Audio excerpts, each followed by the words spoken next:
안녕하세요. 얼마 전 결혼 준비하다 모든 걸 원점으로 돌려버린 20대 후반 여성입니다. 요즘 현대사회에서 가장 중요한 자산이 뭐냐고 물어보면 열이면 아홉은 바로 집이라고 말할 것 같아요. 저도 그 생각에 동의하고요.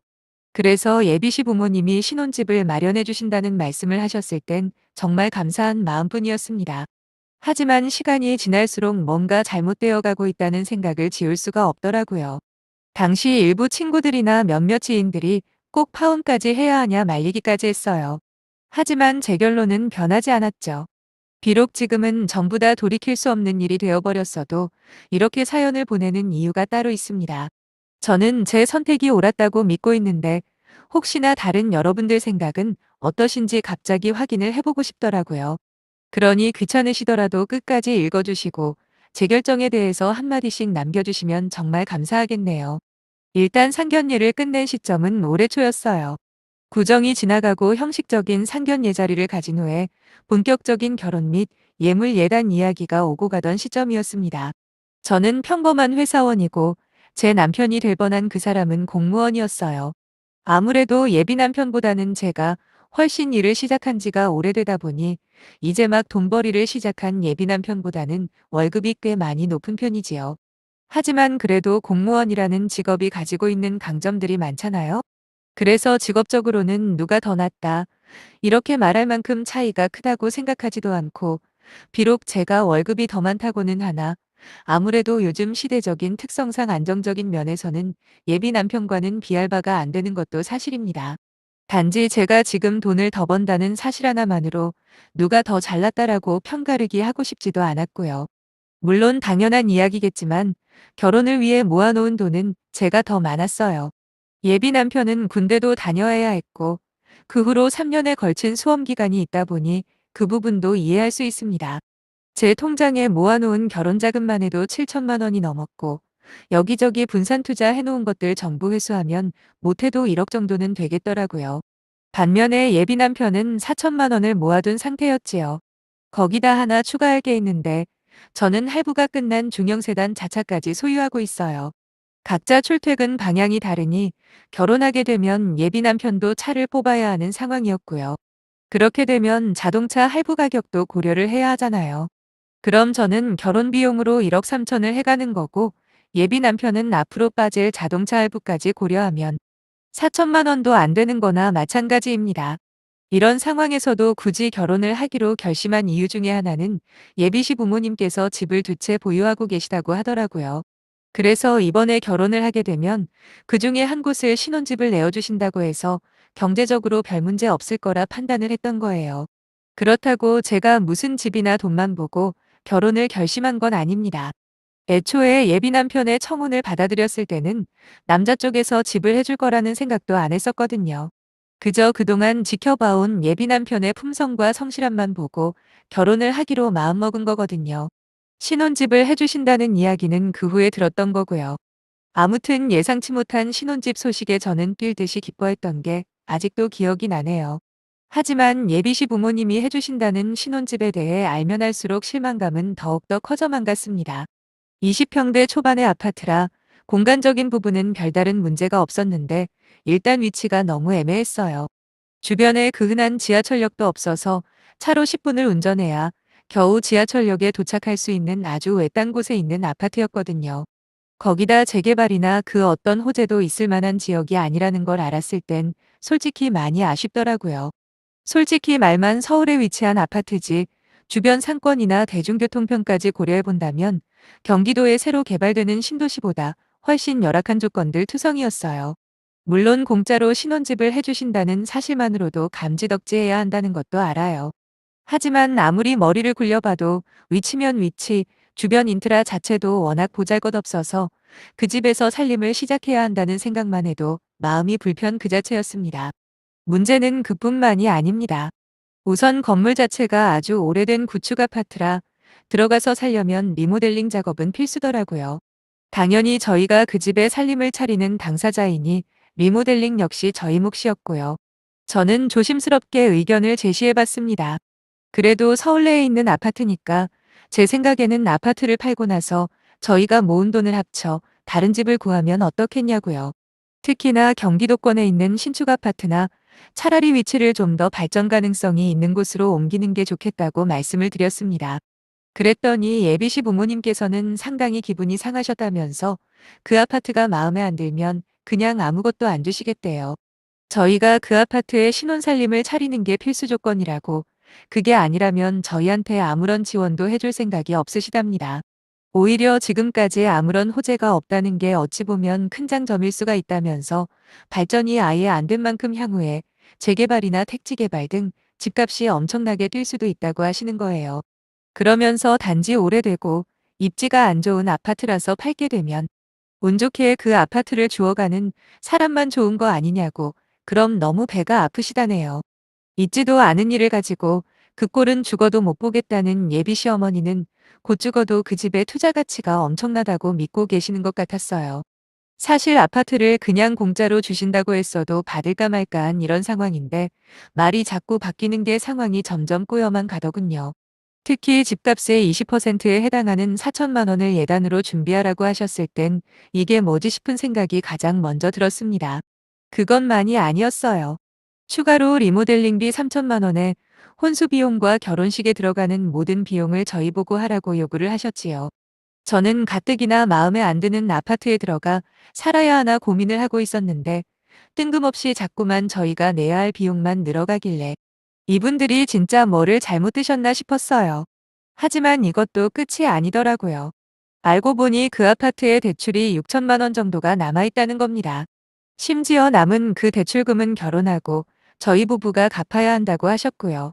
듣다 못한 제가 대출금까지 갚으라는 건 조금 아닌 것 같다고 말씀드리니까 제 말은 듣는 둥 마는 둥 하시더니 아주 해괴한 논리로 이야기를 하셨어요. 예비 시어머니께서 하시는 말씀이 2억짜리 아파트에 대출이 6천 남아있는 거니까 1억 4천 아니냐. 거기다 자기 아들이 모아놓은 돈 4천에 당신들께서 아들이 탈차까지 사줄 거랍니다. 그렇게 해서 결과적으로 2억을 맞춰주는 거래요. 물론 아파트 명의는 예비 남편 명의로 할 거고요. 진짜 안 그래도 그 집에서 살기 싫어 죽겠는데 이런 상황까지 되어버리니 더더욱 그 아파트에 들어가는 게 망설여지더군요. 물론 예비시 부모님 말씀에 틀린 게 없어 보이긴 하지만 제 입장은 또 다르지 않습니까? 막말로 예비 남편은 저랑 결혼만 하면 2억짜리 아파트가 생기는 거잖아요? 근데 문제는 어차피 자기 부모님께 증여받을 아파트이기도 한 거 아닙니까? 반면에 저는 결혼 비용에다가 혼수예단, 그리고 리모델링 비용까지 부담하게 되는데 그러면 말 그대로 여태 모은 돈을 전부 다 써야 한다는 결론이잖아요. 지금까지 열심히 모아놓은 1억이라는 큰 돈을 모두 쏟아붓고도 제가 얻는 게 뭐죠? 하나도 없는 거 아닌가요? 거기에 아직 대출도 남아있는 상황에서 결혼하면 제가 번 돈도 대출금 갚는 데 들어갈 텐데 아무리 생각해도 이런 조건에 결혼을 꼭 해야 하나 싶은 생각이 마구 들었어요. 그래서 예비 남편에게 따로 말을 했죠. 이 상황을 해결하지 않으면 나는 결혼할 생각이 없다고요. 그런데 예비 남편의 반응은 전혀 예상외였습니다. 오히려 저보고 도둑놈 신보라면서 그런 불만을 늘어놓을 거면 결혼 비용으로 1억 더 들고 와서 말을 꺼내랍니다. 진짜 그 말을 듣자마자 제 귀를 의심했어요. 예비 남편의 논리는 이거였어요. 자기 부모님 말씀대로 자신은 2억짜리 집을 해오는 건 팩트 아니냐고. 그러면 제가 준비한 결혼 비용 1억보다 2배는 더 해오는 거 아니냐입니다. 그러면서 돈을 더 가지고 올 게 아니면 괜히 부모님이 그냥 주신다는 아파트로 시비 걸지 말라고 하네요. 그리고 마치 이 모든 갈등을 일으킨 게 전부 저 때문이라는 식으로 몰아가더라고요. 저는 예비 남편에게 계산 좀 똑바로 하라 했습니다. 그 아파트가 2억이라고 네가 해오는 게 2억이 되는 거냐고 어거지로 숫자만 맞춰놓은 다음에 니네 부모님이 내 돈 1억 원 빼먹으려고 하는 거나 마찬가지라는 생각은 안 해봤냐고 되물었어요. 솔직히 제가 틀린 말 한 건 아니잖아요. 대출도 6천만 원이나 남은 아파트를 대출금이라도 해결하고 주시는 것도 아니고 거기다 명의도 자기 아들 걸로 해주는데 저는 제 돈 들여서 리모델링만 공짜로 해주는 거 아닙니까? 거기다가 공동명의도 아닌데 무슨 집값의 20%를 예단으로 준비하라는 건지 솔직히 그 말도 이해가 안 갔어요. 아니 노른자 땅에 좋은 아파트를 해주시면서 저런 요구들을 한다면 이해라도 하겠지만 제가 보기에는 아무리 좋게 생각해도 며느리 될 사람 돈으로 아파트 잔금 치르고 남은 돈으로 리모델링까지 하려는 꼼수로밖에 안 보였거든요. 칼만 안 들었지 강도나 다른 없는 상황처럼 느껴진다.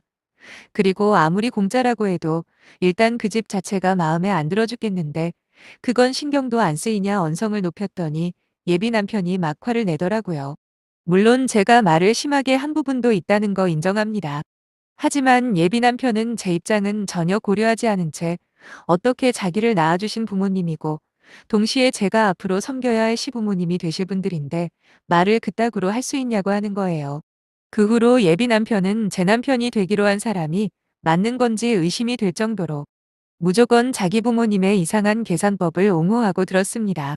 제가 하는 말은 아예 들을 생각도 없어 보였고 제가 말하는 본질은 보지 않으려는 채 오로지 제가 자기 부모님한테 말을 심하게 했다는 것에만 포커스를 맞추고는 죽어라 저를 비난해대더군요. 이러니 제가 파혼을 해야겠다는 결심을 안 할 수가 있겠습니까? 예비시 부모님이나 예비 남편은 요즘 집해주는 시댁이 어디 있냐는 소리만 계속 해대는데 인정합니다. 근데 반대로 따지고 보면 제 나이에 결혼할 때 되어서 1억이나 모아오는 여자는 흔한가요? 이 결혼이 어그러지게 되면 땅을 치고 후회할 사람이 과연 누구라고 생각하고 저렇게 자신만만했을까요? 결국 서로의 입장 차이는 좁혀지지 않았고 제가 먼저 우리 결혼하는 거 다시 생각해봐야겠다 선언을 했어요. 잠시 떨어져 있으면서 서로 생각을 정리하자고요. 그렇게 며칠 후 중재안이랍시고 조건을 조절해 왔길래 들어봤는데 그때 확실하게 결심했습니다. 이 인간들이랑은 무조건 손절하는 게 정답이라고 말이죠. 글쎄 현금 예단 액수를 줄여줄 테니 저보고는 남편의 차를 해오라고 하더라고요. 그리고 시부모님께서 자기 아들 차에 주려 했던 돈은 대출금에서 해당하는 금액만큼 상환을 할 거랍니다. 그럼 대출금 이자도 줄고 저도 결혼 비용을 더 의미 있는 데 쓰니까 좋은 거 아니냐는데 대체 이 사람들은 제가 더하기 빼기도 못하는 멍청이로 보이나 봅니다. 그런 어처구니 없는 제안을 들고 온 것부터가 예비 남편이란 놈이랑은 이야기가 안 통한다 판단해서 예비 시어머니한테 단도직입적으로 말씀을 드렸어요. 이건 누가 봐도 조삼모사격 아니냐고요. 어차피 그 돈이 그 돈인데 처음이랑 달라진 게 뭐냐고 따졌습니다. 그리고 다른 건 둘째치고라도 제가 1억이라는 돈을 결혼하는 데 쓰는데도 끝까지 공동명의는 안 된다는 이유라도 알려달라 그랬어요. 정안되면 어차피 살기도 싫은 그 아파트는 그냥 두 분이서 노후 대책으로 가지고 계시라고 하고 그냥 저희 둘이서 모은 돈 합쳐서 괜찮은 전세 알아보는 게 낫다고 말씀드렸죠. 그랬더니 하마터면 제 시어머니가 될 뻔한 그 아줌마가 너무도 당당하게 이야기를 하더라고요. 전세로 가자는 건 여자 쪽에서 모은 돈으로 집을 하겠다는 말인데 그러면 자기 아들 기죽어서 안 된답니다. 예로부터 남자가 더해오면 더해왔지 여자가 돈 더 들고 하는 결혼이 잘된 꼴을 못 봤다며 우리 아들 처가갈 때마다 기죽어 있게 만들 셈이면 자기도 이 결혼 더 이상 진행시킬 생각이 없다네요. 지금에서 말하는 거지만 처음에 저도 나름 많은 노력을 했습니다. 꽉 막힌 예비시 부모님 사고방식을 바꿔보려고 말이죠. 그리고 그 아파트가 싫은 이유도 입이 닳도록 설명했습니다. 투자 가치도 꽝이고 출퇴근도 엄청 힘들어지는데 그나마도 공동명의라도 해주면 저도 생각을 바꿔보겠다고요. 하지만 아무런 소용이 없었어요. 그리고 예비 시어머니는 공동명의에 대해서도 자신만의 고집을 내세우시는데 그 이유 또한 참 황당하기 짝이 없었네요. 다른 사람 명의로 하는 것도 아니고 네 남편 될 사람 명의로 하는 건데 그걸 꼭 공동명의를 해줘야 직성이 풀리겠냐면서 아직 결혼도 안 했는데 시작부터 이혼했을 때 손해볼 거 걱정하는 꼬라지가 마음에 안 든답니다. 이쯤 되니 더 말해봐야 제 입만 아플 것 같아서 사람이 모르는 거라고 저라고 뭐 이 결혼이 시작도 하기 전에 이렇게 어그러질 줄 알았겠냐 말씀드렸어요. 그리고 자리를 일어서려 하는데 결국 마음속에 꽁꽁 숨겨놓았던 본심을 털어놓더라고요. 집이라도 아들 명의로 되어 있어야 제가 며느리 도리를 제대로 할 거라고 생각했답니다. 그러면서 마지막 제안이랍시고 일단은 아들 명의로 해놓는 대신에 앞으로 3년 동안 제가 자기들한테 어떻게 하는지 보고 나서 그때 공동명의로 돌려주겠다고 하는 거예요. 그러면 저도 불만이 없지 않겠냐고 하시면서요. 정말 어이가 없었습니다. 제가 무슨 결혼 가지고 거래를 하러 온 것처럼 취급하는 게 너무 기분이 나빴어요. 저는 그 자리에서 몸을 돌려 꾹꾹 눌러왔던 말들을 쏟아냈습니다. 아줌마가 준비한 카드가 그게 전부냐고 나도 이번 일로 몇 주 동안 시달리면서 느낀 건데 더 이상 아줌마 아들이랑 결혼하고 싶은 마음이 사라진 지 오래라고 하면서 이제는 진짜로 끝내고 싶다 이야기를 했습니다. 그리고 이왕 이렇게 된 거 솔직해지자고 다른 데다 집 구해줄 돈은 없으니 투자하다 망한 아파트 하나 가지고 그렇게 유세 부리고 싶었던 거 아니냐 한마디 해버렸어요. 거기다 새 집으로 고쳐주고 대출금까지 갚아놓으려니 그건 또 아까웠을 거 아니냐며 마침 눈에 콩깍지가 씌여서 모자란 아들놈하고 결혼한다는 여자 돈으로 대출이며 리모델링 그리고 아들 자동차까지 떠넘기려 하셨냐 따졌지요. 멍청한 당신 아들하고 결혼하려 결심했다고 해서 저까지 멍청할 거라 예상하셨다면 아주 크게 오해하신 겁니다. 라는 마지막 한마디를 남기고 그 자리를 박차고 나와버렸네요. 막말로 그깟 집 안 해준다고 며느리 도리에 소홀할 여자였으면 언젠간 탈이 나도 날 거라는 걸 왜 모르는 건지 모르겠더라고요. 어쨌든 며느리 될 사람이라고 얕잡아 보고는 어떻게든 벗겨먹으려 했던 그 집안이랑 확실하게 손절해버렸습니다. 그날 그렇게 한바탕 난리를 치고 밖에 나오는데 얼마나 마음이 후련하던지요. 여태까지 예비 남편이랑 무슨 의리 때문인지는 몰라도 어떻게든 결혼을 꼭 성사시켜보려 이쪽은 저쪽은 따져가면서 혼자서 마음고생 꽤나 했거든요. 그 긴 시간을 저 혼자 고민하게 놔둔 그놈도 징글징글하고 거기다 집 하나 해주는 걸로 오만 잡다한 걱정거리 해결해 보려던 그 집 부모라는 인간들도 정떨어지긴 마찬가지네요. 힘들었던 시간만큼 당분간은 아무런 생각하지 않고 저만의 일상을 즐기려 합니다. 나중에 또 남자를 만날지는 모르겠지만 이번 일을 반면교사 삼아서 다음번엔 꼭 제대로 된 남자와 집안을 골라봐야죠. 긴 사연 읽어주셔서 정말 감사드립니다. 안녕히 계세요.